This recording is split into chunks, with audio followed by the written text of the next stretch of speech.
сөздікпен жұмыс, сұрыптау, сортировка, сортинг, таңдау әдісі, метод выбора, selection method, көпіршікті сұрыптау, пузырьковая сортировка, bubble sort. Көптеген есептерде деректер элементтерін өсу немесе кему тәртібімен орналасатындай етіп ауыстыру қажет.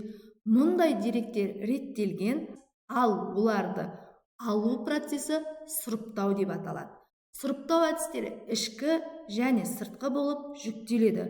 Сұрыптау әдістері қарапайым, бірақ баяу жұмыс істейтін және жақсартылған, күрделірек, бірақ тиімді болып бөлінеді.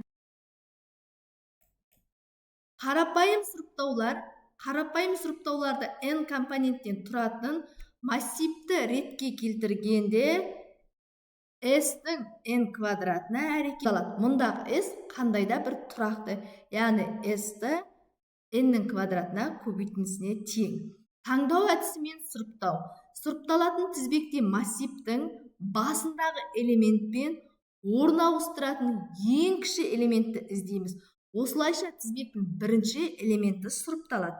Массивтің қалған бөлігін дербес массив ретінде қарастырамыз. Онда ең кіші элементті іздеу және қысқартылған массивтің бірінші элементімен алмасу жүргізіледі. Әрекеттер массивте бір элементке дейін азайғанша қайталанады. Көпіршікті сұрыптау. Тура алмасумен сұрыптау алгоритмі барлық элементтер сұрыпталғанға дейін көршілес элементтердің жұптарын салыстыру және алмасу қағидаларына негізделген.